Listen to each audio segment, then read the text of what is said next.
Hey guys, Justin here with JHart Modelworks. The Tamiya Aston Martin DBS is finally finished. I am so glad that it is done.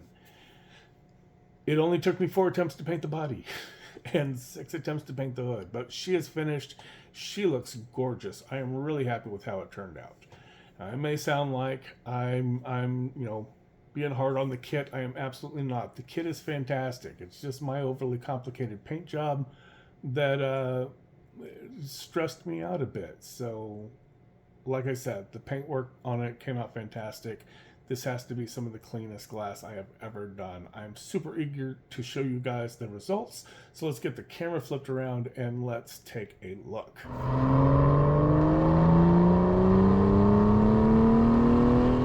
Alright guys, here she is all wrapped up, and I am extremely happy with the way this one turned out.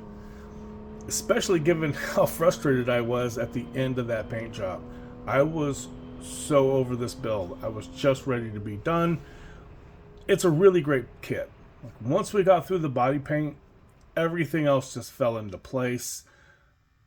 My only issues were created by me and my choices for the paint job. Speaking of that paint job, we started with some Mr. Surfacer 1000 gray primer. Now, normally I go with the 1500 black, but we had some areas in the plastic where the plastic swirled together in the molding process and you could see some swirling. Typically that's not an issue, but one of the areas right along through here showed like the potential that there may be a ridge there. So after getting everything sanded down nice and smooth, I wanted to go with the 1000 just to seal it away to make sure that there wouldn't be any kind of ghosting or anything like that. The same thing goes for those mold seams. We've seen those pop up in a couple other people's builds in the past where they thought they got it nice and flat, and then after they started spraying paint, the mold seams will ghost back up. So I started with a heavier primer just to seal everything away. After that, we did go with a couple of coats of the Mr. Surfacer 1500 Black. That is my go-to primer for pretty much everything.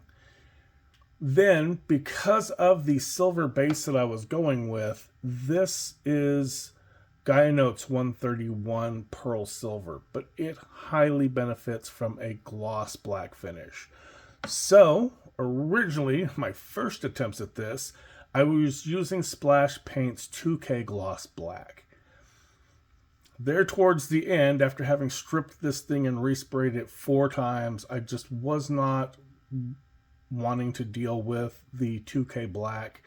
So I grabbed some Tamiya TS14 Gloss Black Rattle Can paint, and we got a really nice finish with that Tamiya paint. We followed that up with about 4 coats of the Gaia Notes 131 Pearl Silver. This is my first time using Gaia Notes paint, but oh my god, that was a gorgeous, gorgeous silver.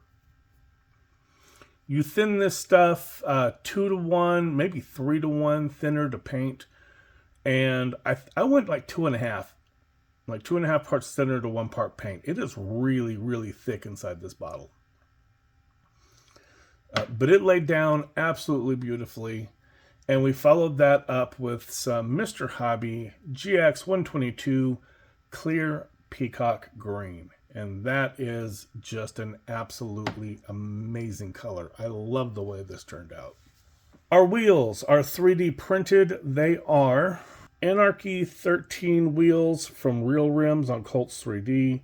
I scaled them to get them to fit the kit's tires, and those look really, really nice. I like these a lot better than the official Aston Martin kit wheels.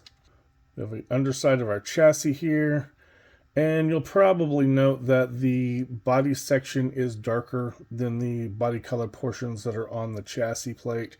And when I was spraying the body that last time, I did not get the undersides nearly as well as I should have. So we didn't get the silver as bright as we should. And the green just came out really dark on that bottom edge, but it's on the bottom, so no one's really going to see this. The only actual issue with the kit that I have, and I think I did talk about this in the last video, is that the hood for me did not want to sit all the way flat. it's just a tiny, tiny bit high. It's not even enough to fully clear, but it was definitely enough that you could see it. It sat kind of like that. So it's just enough to really annoy me.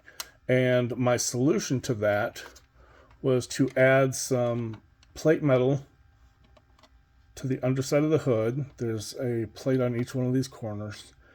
This is some K&S plate. I believe I want to say it's tin. And then I added a couple of 2mm neodymium magnets down here in the underside. So there's a couple of magnets, one right here and one right here. And those have just enough pull that they pull the hood down nice and flush with the body, and it looks perfect. Now, this grill came from the KA photo etch set that I added to it, and that was a little finicky to get together because each one of these pieces is a separate photo etch sheet, all the up and down pieces and then all the side to side pieces, and you kind of have to put them together as like a jigsaw puzzle, and it wants to lean and angle the whole time you're doing it. But we did get that together and it looks really, really good. Our engine, Tamiya's, this kit is basically, for the most part, the top half of the engine, and then the bottom is just all part of the chassis plate. So it's not exactly an engine. It's like a curbside and a half. So we did add a little bit of extra wiring in here, like some hosing or tubing, just to finish it up a little bit. But for the most part, most of this is stock for the kit. Now, as usual, I did a registration sticker for this car. It's dated 12/25 for the month and year that we finished up the build. We have our toll tag, and we have a custom license plate, which I chose to go with Pavonis. Pavonis is Latin for peacock. Yeah, I know, I'm not incredibly overly creative with my license plates, but I thought it sounded cool, and it is peacock green, so I like it. The glass on here it's beautiful glass. This is probably some of the cleanest glasswork that I have ever done. You can really see in pretty well. You can see the interior. Unfortunately, with it being a closed top car, you can't get a lot of detail in there. But if I had my flashlight with me, I could shine it in there and we could see the details.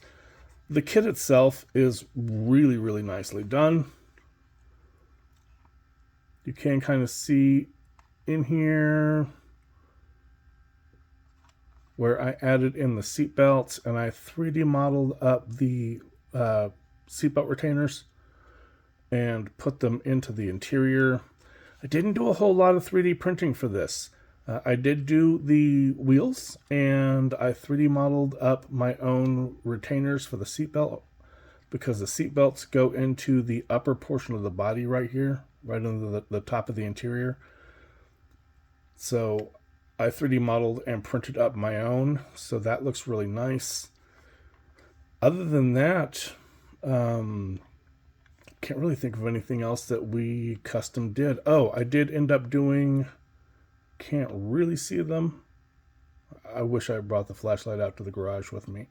But the seat, the memory buttons and the seat adjusters are actually on the center console.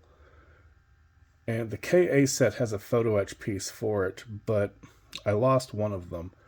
And I really think that the buttons being more three-dimensional than just a sheet of photo etch, the 3D modeling them made them look really, really nice. But yeah, other than that, this is, for the most part, a nice, basic build. And it just came out fantastic. It really, really did. So yeah, that is a wrap for this one, guys. I need to follow up with Mike to see if he's ready to start our buddy build. Otherwise, I don't know what I'm going to do in the meantime. We should be starting that pretty soon. I know he said he's close to wrapping up on the 69 Galaxy that he's building. And once he's finished, we will get started on the buddy build. So I can't really tell you what we're going to do next week because I honestly don't know. But stick with me. Check out our next video when it comes out next week, and we'll see what we do.